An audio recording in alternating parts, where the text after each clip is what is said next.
আজি যেটো আমাৰ জোৰ সমদল এই সমদল কেৱল আক্ৰাসত নহয় খিলঞ্জীয়াৰ অস্তিত্ব ৰক্ষাৰ সংগ্ৰাম এই সংগ্ৰাম যেতিয়ালৈকে খিলঞ্জীয়া সকল অস্তিত্ব ঘূৰাই নাপাব তেতিয়ালৈকে আমাৰ এই সংগ্ৰাম চলি থাকিব আপোনালোকে দেখিবলৈ পাইছে সদৌ কোচ ৰাজবংশী ছাত্ৰ সন্থা আজি ৩টা দশক অতিক্ৰম কৰাৰ পিছতো আজি কোচ ৰাজবংশী সকলক অসমত কেৱল লেই কৰা আমি দেখিবলৈ পাইছো এইকাৰণে আমি এইখন বিজেপি চৰকাৰক আমি হকিয়াই দিব বিচাৰিছো খিলঞ্জীয়া সকল আৰু কোচ ৰাজবংশী সকল আঠুকাৰী অধিকাৰ বিচৰা জাতি নহয় আমি শক্তিৰ এটা যুঁজাৰু জাতি ইতিহাস থকা এটা জাতি এই জাতিক যদি কোনো প্ৰতাৰণা কৰিব বিচাৰে 26ৰ আগত কোচ ৰাজবংশী সকলক যদি জনজাতিকৰণ কৰা নহয় তেতিয়াহ'লে আমাৰ যি ক্ষোভ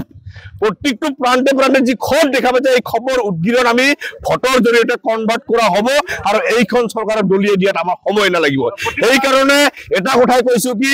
খিলঞ্জীয়া ভূমিপুত্ৰ কোচ ৰাজবংশী সকলক আজি প্ৰত্যেকটো ক্ষেত্ৰত আমাক আগ্ৰাসনৰ বলি হৈছো আৰু আমাক আজি ঘৰত আহি গুলিয়াই মাৰাৰ দৰে পৰিৱেশ এটা সৃষ্টি হৈছে চৰকাৰৰ ভুল নীতিৰ কাৰণে এই কাৰণে চৰকাৰক আহ্বান কৰিছো সঁচা অৰ্থত যদি আপোনালোকে খিলঞ্জীয়া ভূমিপুত্ৰ সকলক ভাল পায় হিন্দুত্ব সকলক যদি ভাল পায় তেতিয়াহ'লে কোচ ৰাজবংশী সকল প্ৰত্যেকটো ক্ষেত্ৰতে পৰে কোচ ৰাজবংশী সকলক প্ৰথমতে সুৰক্ষা প্ৰদান কৰাৰ ব্যৱস্থা কৰক নহলে আমি বিভিন্ন প্ৰান্তৰ কোচ ৰাজবংশী সকল এই ধৰণৰ জোৰ সমদল কাৰ্যসূচী কৰিছো অন্যান্য কাৰ্যসূচী চলি আছে লগতে 26ৰ বিধানসভা ইলেকশ্যনৰ আগত কোচ ৰাজবংশী সকলৰ যি ক্ষোভ এই খবৰ উদ্গীৰণ হৈ এইখন চৰকাৰক দলিয়াই দিয়াত সময় নালাগিব বিধানসভা নিৰ্বাচনত জনগণকৰণ কৰা হ'ব কিন্তু এটা দশক পাৰ হৈ গ'ল চাওক প্ৰতিখন চৰকাৰে আমাক কেৱল ভোট বেংক হিচাপে ব্যৱহাৰ কৰা হৈছে ৰাজনৈতিক পাকচক্ৰত পেলোৱা হৈছে সেইকাৰণে আমি এবাৰ এটা কথা কৈছো খিলঞ্জীয়া সকল এইবাৰ আৰু কোনো কাৰো কথা ভুল নাযায় আৰু কোচ ৰাজবংশী সকল বিশেষকৈ ৰাজনৈতিকভাৱে উচিত শিক্ষা দিয়াৰ কাৰণে আমি আগভাগ ল'ম আৰু লগতে এটা কথা আপোনালোকৰ জৰিয়তে কৈছো 26ৰ বিধানসভা ইলেকশ্যনৰ আগত কোচ ৰাজবংশীকে ধৰি অসমৰ 6 জনগোষ্ঠীক অতি সোনকালে জনজাতিকৰণ কৰাৰ বাস্তৱ পদক্ষেপ লোৱাৰ কাৰণে আমি আহ্বান কৰিছো কাৰণ